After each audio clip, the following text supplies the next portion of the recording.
Hey everyone, this is the second video of the series Percy Jackson and the Olympians. In Percy Jackson and the Lightning Thief, I will narrate you the second chapter of the book in this video.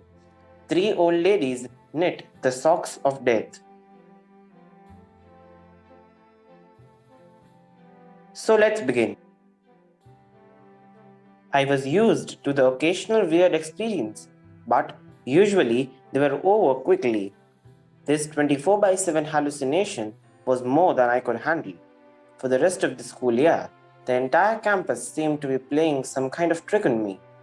The students acted as if they were completely and totally convinced that Mrs. Kerr, a perky blonde woman whom I'd never seen in my life until she got on our bus at the end of the field trip, had been our maths teacher since Christmas.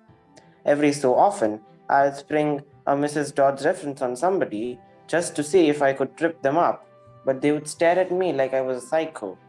It got so I almost believed them. Mrs. Dodds had never existed. Almost. But Grover couldn't fool me.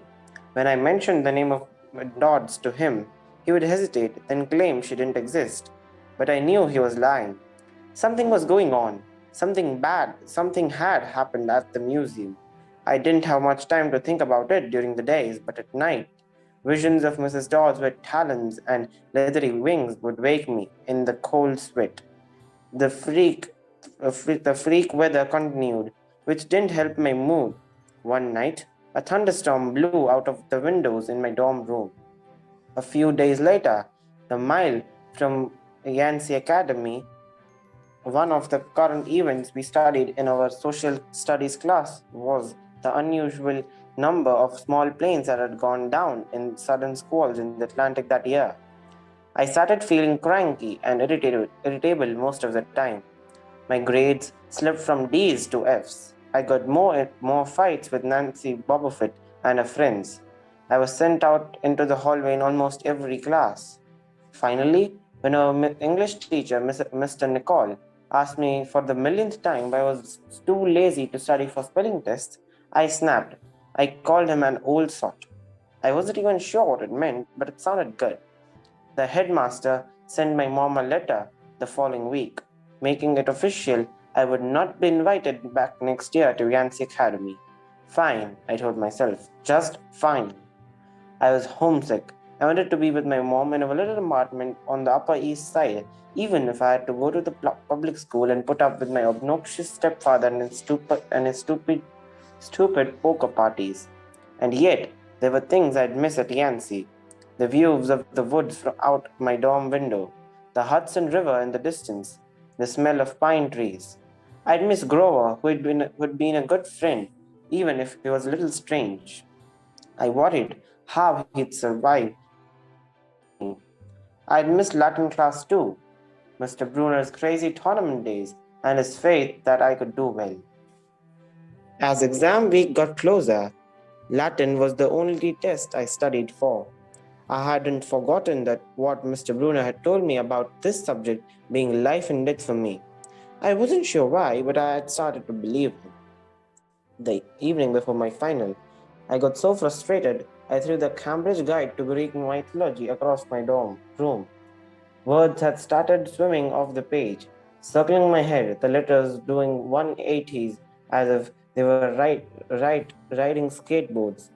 There was no way I was going to remember the difference between Chiron and Charon, or Polydites and Polydeuces, and conjugating those Latin verbs. Forget it. I paced the room, feeling like ants were crawling around inside my shirt. I remembered Mr. Bruner's serious expression. His 1,000-year-old eyes. I'll accept only the best from you, Percy Jackson. I took a deep breath. I picked up the mythology book. I'd never asked the teacher for help before. Maybe if I talked to Mr. Bruner, he would give me some pointers. At least I could apologize for the big fat F I was about to score on his exam. I didn't want to leave Yancey Academy with him thinking I hadn't tried. I walked downstairs to the faculty offices. Most of them were dark and empty, but Mr. Bruner's door was ajar, light from his window stretching across the hallway. I was 3 steps away from the door handle when I heard voices inside the office. Mr. Bruno asked a question. A voice that was definitely Grover's said, "Worried about Percy, sir?" I froze. I'm not usually an eavesdropper, but I dare you to try not listening if you hear your best friend talking about you to an adult. I inched closer. "Alone this summer," Grover was saying. "I mean, a kindly one in the school. And now that we know for sure, and they know too, we would only make matters worse by rushing him," Mr. Brunner said. "We need the boy to mature more. But he may not have time. The summer solstice deadline will have to be resolved without him, Grover. Let him enjoy his ignorance while he can." "Sir, he saw her. His imagination," Mr. Brunner insisted. "The mist over the students and the staff will be enough to convince him of that." "Sir, I can't fail in my duties again." Grover's voice was choked with emotion. "You know what that would mean." "You haven't failed, Grover," Mr. Brunner said kindly. "I should have seen her for what she was. Now let's just keep worry about keeping Percy alive until next autumn." The mythology book dropped out of my hand and hit the floor with a thud. Mr. Brunner went silent, my heart hammering. I picked up the book and backed down the hall. A shadow slid across the lighted glass of Brunner's office door.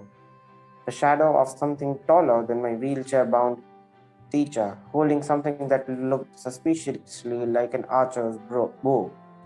I opened the nearest door and slipped inside.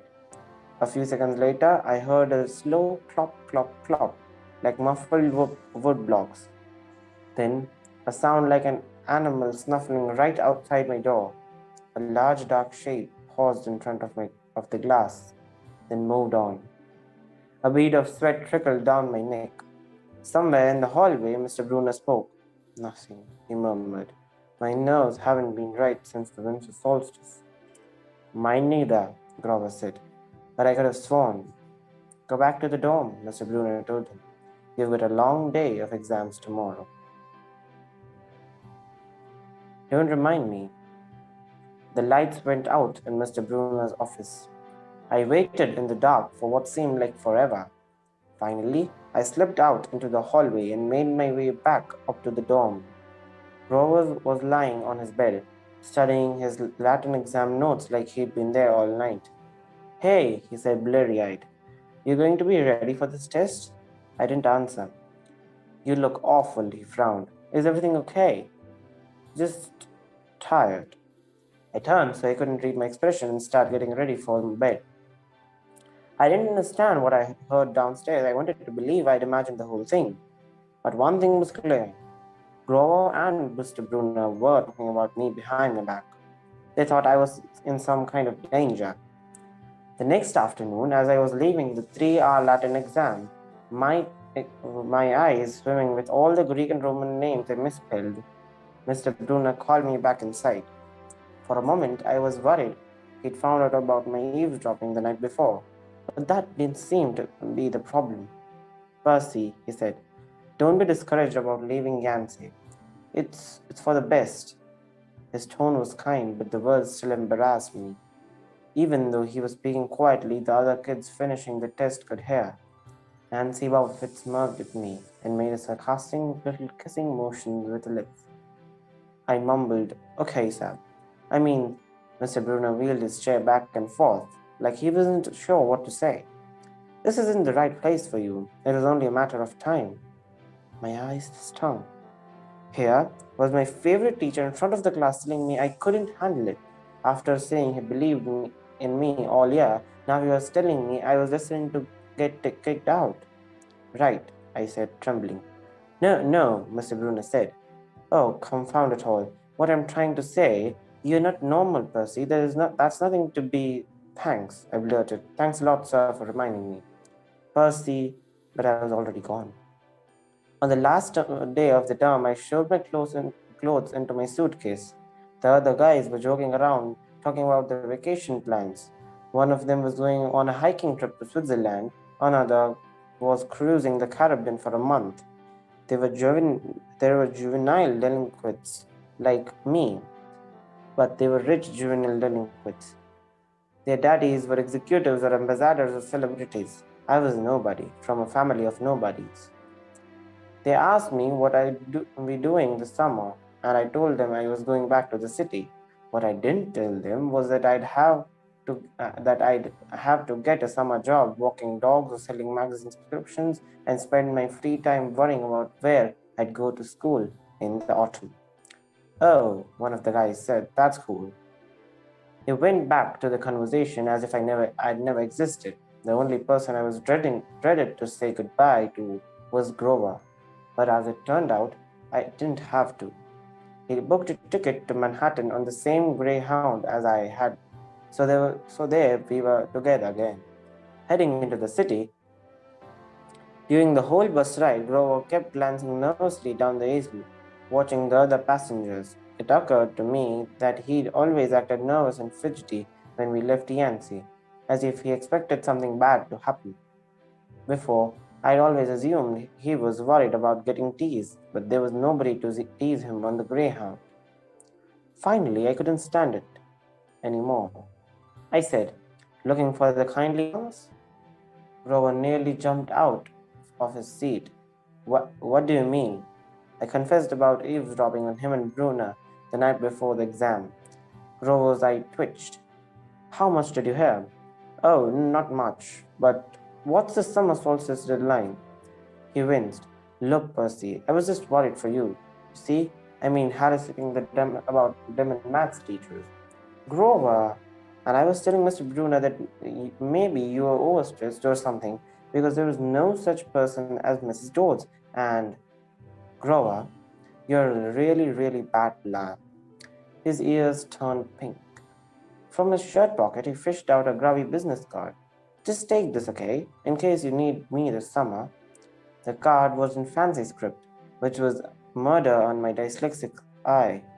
But I finally made out something like Grover Underwood, Keeper, Half-Blood Hill, Long Island, New York, 800-009-0009. What's half? Don't say it aloud, he yelped. That's my summer address. My heart sank. Grover had a summer home. I never considered that his family might be as rich as the others at Yancey. Okay, I said glumly. So like if I want to come visit your mansion, he nodded, or if you need me, why would I need you? It came out harsher than I meant to. Grover blushed right down to his Adam's apple. Look, Percy, the truth is, I can't have to protect you. I stared at him. All year long, I'd gotten in fights keeping bullies away from him.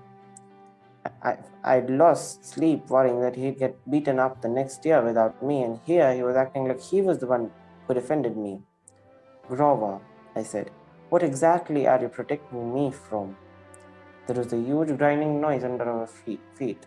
Black smoke poured from the dashboard, and the whole bus filled with the smell of rotten eggs. The driver cursed and limped the Greyhound over to the side of the highway. After a few minutes, clanking around the engine compartment, the driver announced that we'd all have to get off. Grover and I filed outside with everybody else. We were in the stretch of the country road. No place you'd notice if you didn't break down there. On our side of the highway, there was nothing but maple trees and litter from passing cars. On the other side, across 4 lanes of the asphalt shimmering with afternoon heat, was an old-fashioned fruit stand. The stuff on the side looked really good, heaping boxes of blood-red cherries and apples, walnuts and apricots, jugs of cider, and a cloth or tub full of ice.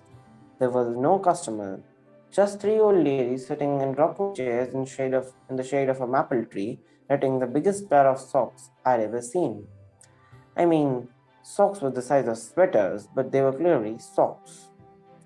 The old lady on the right knitted one of them. The lady on the left knitted the other. The lady in the middle held an enormous basket of electric blue yarn. All the 3 women looked ancient, with pale faces wrinkled like fruit leather. silver hair tied back in the bandanas, bony arms sticking out of the bleached cotton dresses. The weirdest thing was, they seemed to be looking right at me. I looked over at Grover to say something about this and saw that the blood had drained from his face. His nose was twitching.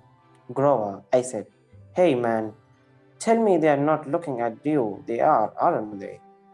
"Yeah, weird, huh? You think those socks would fit me?" "Not funny, Percy, not funny at all." The old lady in the middle took out a huge pair of scissors, gold and silver, long bladed like shears. I heard Grover catch his breath. "We are getting on the bus," he told me. "Come on," I said. "It's 1,000 degrees in there." "Come on." He prized the door and climbed inside, but I stayed back. Across the road, the old ladies were still watching me. The middle one cut the yarn, and I swear I could hear the snip across all 4 lanes of traffic. Her 2 friends balled up the electric blue socks, leaving me wondering who could they be possibly for. Sasquatch or Godzilla? At the rear of the bus, the driver wrenched a big chunk of smoking metal out of the engine compartment. The bus shuddered, and the engine roared back to life. The passengers cheered. "Darn right," yelled the driver. He slapped the bus with his hat. "Everybody back on board." Once we got going, I started feeling feverish, as if I'd caught the flu. Grover didn't look much better. He was shivering and his teeth were chattering. "Grover? Yeah. What are you not telling me?" He dabbed his forehead with his shirt sleeve. "Percy, what did you see back at the fruit stand?" "You mean the old ladies? What is it about them, man? They are not like Mrs. Todd's, are they?" His expression was hard to read, but I got the feeling that the fruit stand ladies were something much, much worse than Mrs. Dodds, he said. "Just tell me what you saw." The middle woman took out her scissors and she cut the yarn. He closed his eyes and made a gesture with his finger that might be crossing himself, but it wasn't. It was something else, something almost older. He said, "You saw her snip the cord?" "Yeah, so, but even as I said, I knew it was a big deal. This is not happening." He started chewing at his thumb. "I don't want this to be like the last time." "What last time?" "Always sixth grade. They never get past sixth." "Grover," I said, because he was really starting to scare me. "What are you talking about?" "Let me walk you home from the bus station. Promise me." It seemed like a strange request to me, but I promised he could. "Is this like a superstition or something?" No answer. "Grover, that snipping of the yarn, does that mean somebody is going to die?" He looked at me mournfully, like he was already picking the kind of flowers I'd like best on my coffin. Thank you, everyone, for listening to this wonderful story. I hope you liked this story. Do comment for any suggestions and subscribe to my channel if you have liked this story. Do like the video too. Thank you.